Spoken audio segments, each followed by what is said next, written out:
So guys, last video में हम लोगों ने कवर किया था लिंक्स, कमेंट्स और इसको लगाना। अब हम लोग इस वीडियो में कवर करेंगे टेबल्स को ले कि टेबल्स क्या हैं और इसको हम रोज और कॉलम्स में कैसे हम लोग डिफाइन करेंगे। और जिन्होंने लास्ट वीडियो नहीं देखी है या फिर जो HTML की सीरीज़ को शुरुआत से फॉलो नहीं कर रहे हैं, उन लोगों के लिए प्रॉब्लम ये होगी कि वो स्टार्टिंग से अभी नहीं समझ पाएंगे कि आखिर टेबल्स क्या है, कैसे हम लोग टैग्स लगा रहे हैं, क्या क्लोजिंग टैग है, एट्रीब्यूट्स क्या हैं।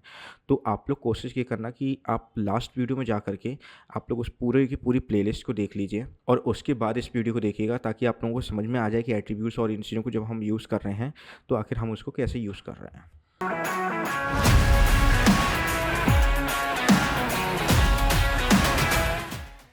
तो पहले हम लोग एक न्यू फाइल क्रिएट कर लेते हैं, table.html। पहले एक बॉयलर प्लेट ले रहे हैं अभी अपन। बॉयलर प्लेट के बारे में गाइस पिछली वीडियो में डाला हुआ है, तो उसको भी देख लीजिएगा एक बार। टेबल्स में क्या है कि गाइस थोड़ा कॉम्प्लिकेटेड होता है थोड़ा समझना इसको, क्योंकि रोज़ और कॉलम जो होते हैं उसको थोड़ा सा कॉम्प्लिकेशंस हो जाते हैं। तो कोशिश कीजिएगा इसको स्किप ना करते हुए वीडियोस को देखना, फास्ट फॉरवर्ड में भी मत देखना, क्योंकि हर एक टैग का बहुत ज़्यादा ही इम्पोर्टेंट वैल्यू है इसमें। जैसे पहले अगर हम लोग TR ले लें रो क्रिएट करने के लिए, इसमें अब हम लोग कॉलम क्रिएट कर रहे हैं। अभी तो आप गाइस देखिए थोड़ा सा, फिर हम बाद में आपको चीज़ें और ज़्यादा सही तरीके से बता देंगे। पहले अपन एक TD टैग ले लिया है। TD टैग के अंदर हम कुछ भी ले लेते हैं, जैसे फॉर एग्जांपल अभी हम लोग ले ले रहे हैं नंबर। फिर हम लोग एक TD टैग और लगा देते हैं जिसमें लगा देते हैं नेम। हम लोग गाइस क्या करना चाह रहे हैं कि एक नेम का एक कॉलम क्रिएट कर रहे हैं, जिसमें हम लोग जितने भी नेम हैं उसको हम लोग इस कॉलम टेबल के अंदर हम लोग फीड करेंगे। तो हम लोग पहले एक हेडिंग टैग और ले लेते हैं जिससे वहाँ पे हम लोग डाल सकें नेम ऑफ स्टूडेंट्स। इसको सेव करके अगर हम लोग रन करें, देखिए गाइस, ये नेम ऑफ द स्टूडेंट तो हमारा H1 टैग से आ गया है।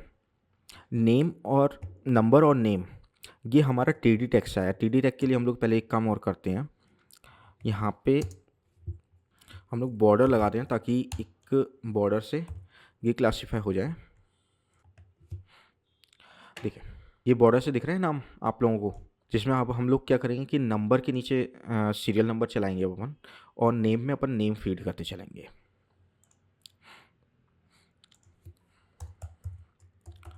TR TD। अभी हमने सीरियल नंबर 1 ले लिया इसका, TD। यहाँ पे मैं डाल देता हूँ अपना नाम गिडोलिया।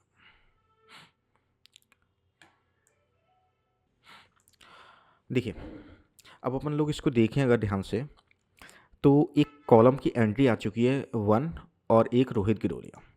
तो अब ये गाइस काम कैसे कर रहा है कि जो हमने TD के अंदर लिखा हुआ है, TD के अंदर मतलब TR जो है वो हमारी रो ओपन करने के लिए होता है। ये हमारी रोज ओपन हो गए।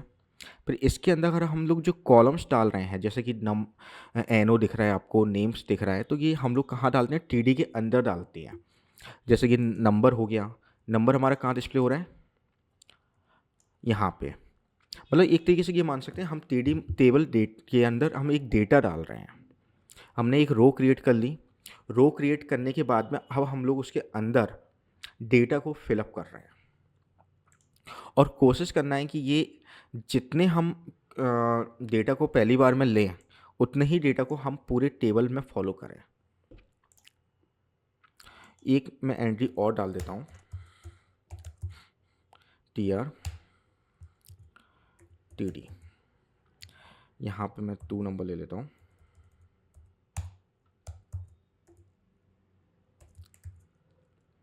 यहाँ पे मैं अगर नाम डाल देता हूँ कुछ भी, राम। मैंने राम फिलअप किया, देख सकते हैं एक और ये हमारा दूसरा टैग ओपन होके आ गया। अब गाइज इस टेबल को हम लोग दोबारा से क्रिएट करते हैं एक बार, ताकि आप लोगों को थोड़ा सा और क्लियर हो, चीज़ें क्लियर हो, हम कर क्या रहे हैं, कैसे हम लोग चीज़ों को लेकर के आ रहे हैं। तो पहले हमने क्या किया, एक टेबल टैग को क्रिएट किया। टेबल टैग को क्रिएट करने के बाद में फिर इसके अंदर हमने एक रो ओपन किया। रो ओपन करने के बाद इसके अंदर अब हम लोग क्या करेंगे, इस बार हम लोग टेबल हेडिंग ले लेते हैं ताकि आपको क्लियर हो जाए कि ये हेडिंग है और ये हमारा कॉलम्स है। तो टी एच हमने ले लिया। टेबल हेडिंग्स के अंदर अब हम क्या करेंगे कि नंबर जैसे हमने जो लिया था, तो हम लोगों ने क्या किया, इसमें एक नंबर ले लिया अभी हमने टेबल हेडिंग्स में। अब इसके बाद अब हम क्या करेंगे कि टी एच एक और कॉलम नेम लेते हैं। इस बार मैं थोड़ा सा कुछ चेंज करूँगा, जैसे कि मैंने नेम ले लिया। नेम के बाद में अब मैं ये रिकॉर्ड करना चाह रहा हूँ कि उसका नंबर क्या है। तो हेडिंग कोई और अपन ले लेते हैं। अब मोबाइल नंबर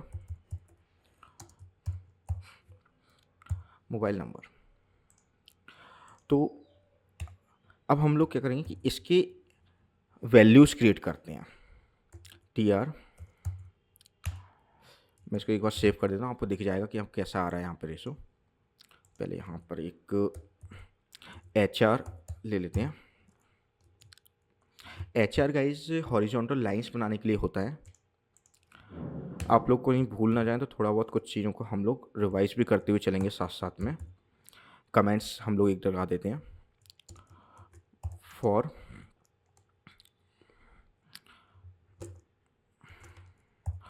हॉरिजॉन्टल लाइंस, ठीक है। यहाँ पे भी अपन एक कमेंट ले लेते हैं पहले अपन। Second table,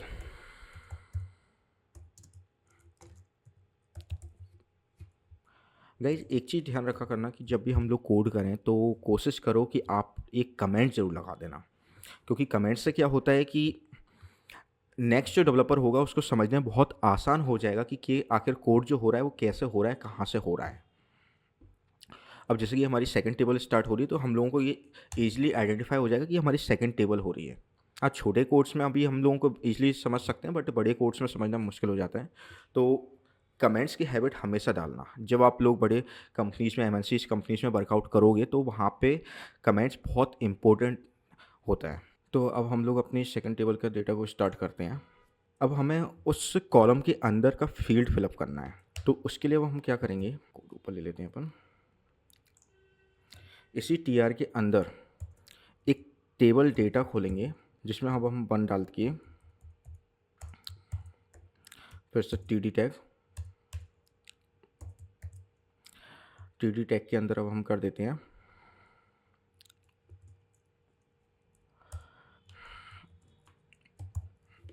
Ram. फिर इसके बाद में फिर से हम इसको ले लेते हैं टी डी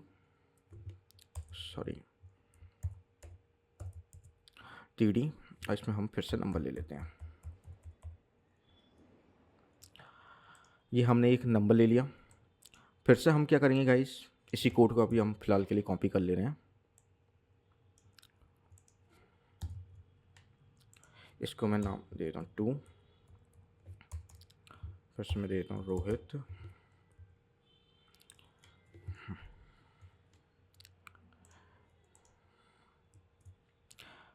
देखिए गाइस, जैसे हमने सेव किया इसके बाद में कि हमें डेटा मिल गया। अब इसमें क्या हो रहा है कि आप देख सकते हैं कि डेटा टेबल तो आ गया, पर टेबल में अभी बॉर्डर्स शो नहीं हो रहे हैं। तो बॉर्डर्स को शो करने के लिए हम क्या करते हैं, यहाँ पे एक वो लगाएंगे बॉर्डर। इसके अंदर हम देंगे 1। ये बिट होती है कि जो हमारे बॉर्डर कितना मोटा होना चाहिए, ये सारी चीज़ें इसमें डिसाइड होती है। फॉर एग्जांपल अगर मैं इसको ले लेता हूँ 10, सेव किया, आप देख सकते हैं बॉर्डर बहुत ज़्यादा मोटा हो गया है। अब गाइस बात आती है कि क्या टेबल हेडिंग हम ऊपर ही ले सकते हैं? ऐसा नहीं है, अब हम लोग नीचे भी लेंगे। अब अपन एक मैं न्यू टेबल बना लेता हूँ। फिर से हम लोग एक कमेंट कर देते हैं पहले।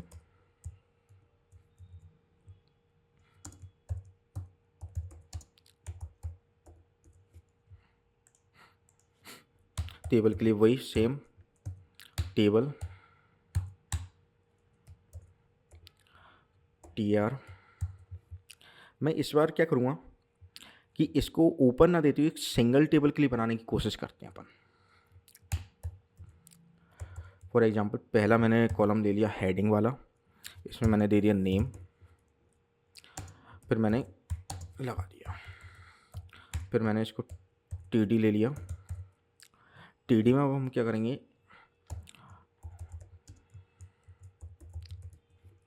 रोहित गिरोलिया। मैंने नाम डिफाइन किया है। अगर आप इस टेबल को देखो तो ये हमारा इस फॉर्मेट में आ रहा है। टेबल का इस बहुत सारी चीज़ों में भी हमें और मदद करता है, जैसे कि ये क्या है, ऑर्गेनाइज करने में बहुत ज़्यादा मदद कर देता है हमारा, एक डेटा को सही तरीके से दिखाने में। नहीं तो अगर आप बिना टेबल के दिखाओगे तो बहुत ज़्यादा डेटा क्या होगा, ऊबड़ खाबड़ दिखेगा। मैं इसमें बॉर्डर लगा दूंगा, जैसे बॉर्डर 1। पहले यहाँ पे भी अपन एक हॉरिजॉन्टल लाइन ले लेते हैं पहले, तो आपको इजीली समझ में आ जाएगा थोड़ा सा। चलिए अब अपन TR लगाते हैं। TR लगाने के बाद में TD, यहाँ पे भी मैं TH ले लेता हूँ। इसमें हम ले लेंगे मोबाइल नंबर।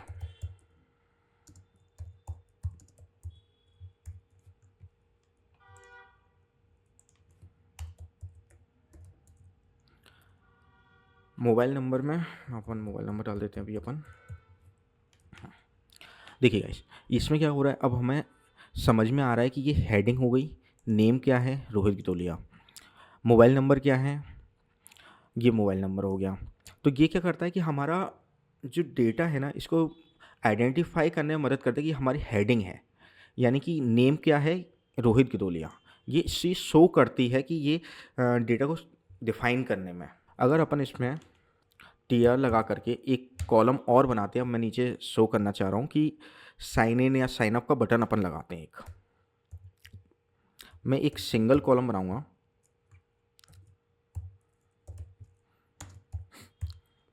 Sign up.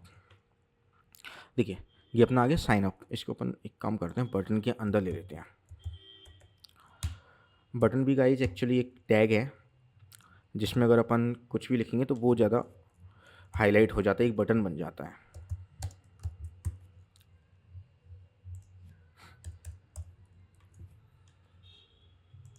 देखिए ये आ गया। अब अपन चाह रहे हैं कि ये सेंटर में आए, ये ऐसा नहीं दिखना चाहिए कि ये पूरा का साइड में दिख रहा है ये सारी चीज़ें। तो इसके लिए अपन क्या लगाते हैं,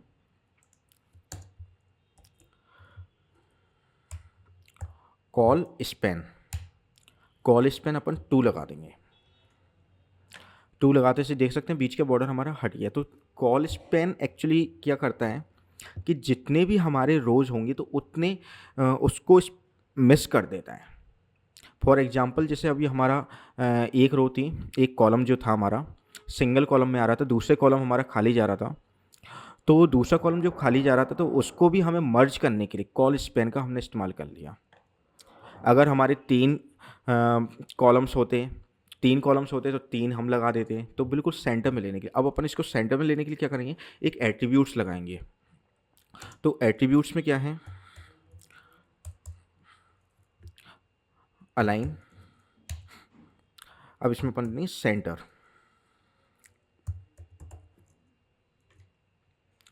देखिए ये आ गया हमारा बटन सेंटर में।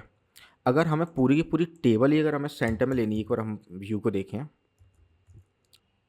देखिए ये हमारा पूरा सेंटर में आ गया। अगर मैं इस पूरी की पूरी टेबल को, ऊपरी टेबल को अगर मैं डिलीट कर दूं,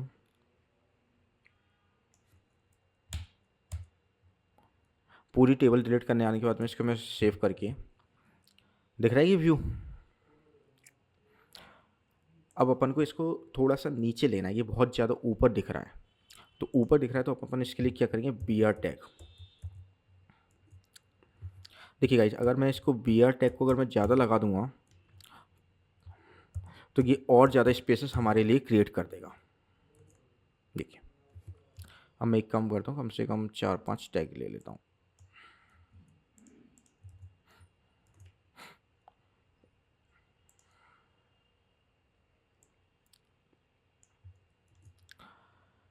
दिख रहा है गाइस, अब ये हमारा एक पुराने ज़माने जैसा मान के चलिए, जैसे हम रेट्रो ज़माने में हम लोग जो यूज़ करते थे HTML, उस टाइम पे CSS वगैरह तो नहीं होती थी, तो HTML से इसी टाइप में साइन अप पेजेस बनते थे, इसी टाइप से कलर की फॉर्मेटिंग वगैरह भी होती थी।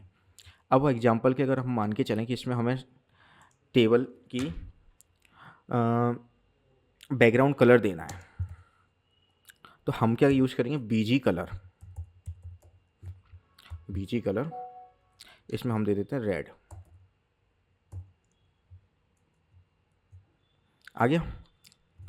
जो कलर हम देना चाहें, जिसमें देना चाहें, अगर हमें यहाँ पूरी टेबल में नहीं देना है तो हम पूरी टेबल में ना देते हुए हम क्या करेंगे, एक पर्टिकुलर रो में लगाना है अगर हमें, तो रो में लगा देंगे। देखिए पर्टिकुलर रो हो गई। अगर हमें पर्टिकुलर रो में भी नहीं लगाना, हमें एक पर्टिकुलर कॉलम में लगाना है, तो इसको हम पर्टिकुलर कॉलम में भी लगा सकते हैं। मैं एक काम करता हूँ, 2 कॉलम में ले लेता हूँ ताकि हमारी जो हेडिंग्स हैं ये हाईलाइट हो जाए। राइट गाइस, ये वैसे आज के टाइम पे CSS के थ्रू किया जाता है, बट हमें पता होना चाहिए।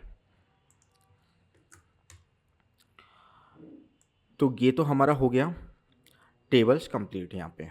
अब टेबल्स के अंदर और भी बहुत सारे एट्रीब्यूट्स हैं जिसको अब हम समझते हैं। अब अगर अपन ये मान के चलें कि नेम और मोबाइल नंबर हमें मर्ज करना है, नेम और मोबाइल नंबर को मर्ज करने के लिए अब हम लोग क्या करेंगे, मैं इसको हटा देता हूँ और इसमें मैं दे देता हूँ डिटेल्स। डिटेल्स देने के बाद में मैं इसमें लगाऊंगा रो स्पैन।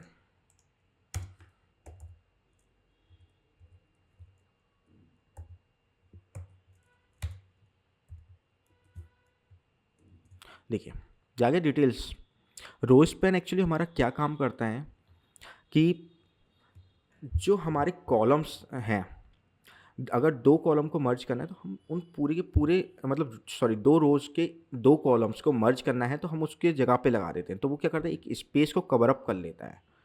आपको कुछ होमवर्क वगैरह भी हम देंगे, कुछ इमेजेस इसके के बाद में, ताकि आप लगा करके भी देखना और फिर क्या करना, कमेंट्स में डाल देना। अगर आप लोगों को कहीं पे भी सॉल्यूशन में प्रॉब्लम आती है तो हम लोग उसका कोड भी बाकायदा दे देंगे आपको। तो आप लोगों के लिए कुछ होमवर्क भी रहेगा लास्ट में।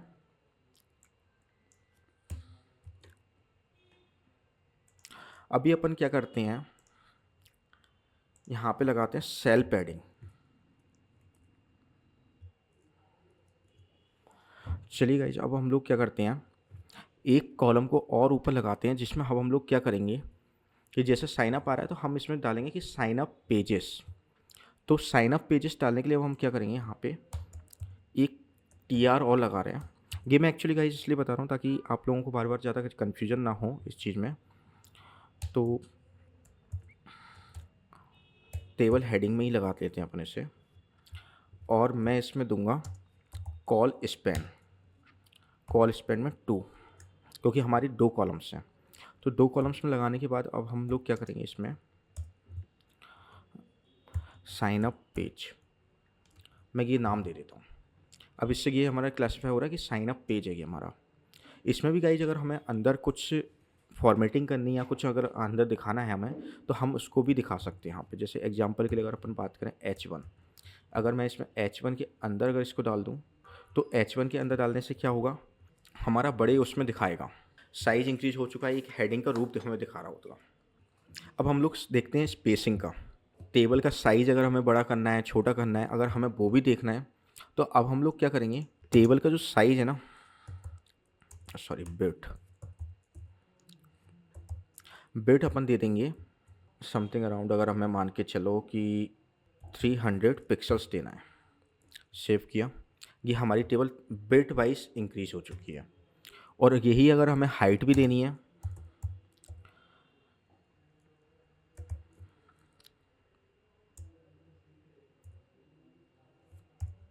हाइट इक्वल्स टू, इसको हम दे देते हैं 500 पिक्सल्स। देखो हाइट हमारी, विड्थ जो है 300 तक गई, और जो हाइट है वो 500 पिक्सल्स तक हमारी इंक्रीज हुई है। 500 थोड़ी सी ज़्यादा अजीब लग रही है, तो इसको अपन 400 तक रख के सेव कर लेते हैं। ठीक है, अब मैं चाह रहा हूँ कि साइन अप का जो लिखा हुआ है इसका वो कलर चेंज हो जाए, तो यहाँ पे मैं थोड़ा सा बीजी कलर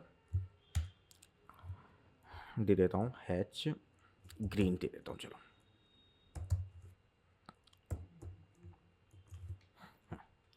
ये हो गया कलर हमारा। अब हमें चाहिए कि कोई एक कॉलम हमारा बड़ा हो, कोई कॉलम हमारे छोटे हों, क्योंकि क्या होता है कॉलम जो होते हैं एक्चुअली वो साइज़ेस के ऊपर भी डिपेंड करता है कि अब जैसे किसी में नाम जो आना है, नाम हमारा बड़ा आना है तो बड़े कॉलम्स की हमें आवश्यकता होगी, और डिटेल्स जो है वो छोटा सा है तो छोटे उसमें भी हम इसको एडजस्ट कर सकते हैं। तो अब उसके लिए हम क्या करते हैं, जो स्टार्टिंग जो टैग होगा ना ये डिटेल्स, डिटेल्स के आगे ही हम लोग लिख देंगे बिट। बिट में जाने के बाद में इसमें हम दे देते हैं, हमें छोटा करना है तो 100 पिक्सल्स तक हम दे देते हैं इसको। 100 पिक्सल ज़्यादा छोटा हो रहा है तो अपन इसको 10% दे देते हैं, एक्चुअली 10% तक छोटा हो जाए। 10% जो एरिया होगा उसका वो कवर करेगा, और फिर बाकी टेबल 90% का एरिया कवर कर रही होगी। हम लोग नेक्स्ट वीडियो में एक काम करेंगे, एक टेबल से जो पुराने ज़माने में जो एक वेबसाइट बनती थी ना, हम उसको बनाने की पूरी कोशिश करेंगे, पर उससे पहले हम लोग है ना लिस्ट को और समझेंगे। पहले हम लिस्ट को समझ लेंगे, फिर उसके बाद में हम कोशिश करेंगे कि हम एक पूरी की पूरी एक वेबसाइट बनाएं जिसमें हम पूरा अच्छा एक हेडर हो, उसमें बहुत सारे मेनूज़ हो, उसमें स्लाइडर लगा हो। स्लाइडर तो एक्चुअली अभी पॉसिबल नहीं हो पाएगा, बट एक इमेज लगी हो, इस टाइप का कुछ एक अपन वेबसाइट का एक डिज़ाइन तैयार करेंगे नेक्स्ट वीडियो में। फिर उसके बाद अपन आगे बढ़ेंगे ताकि आप लोगों को पूरे एक सिर्फ HTML से ही एक वेबसाइट बनाना आ जाए। सो गाइज मिलते हैं नेक्स्ट वीडियो में।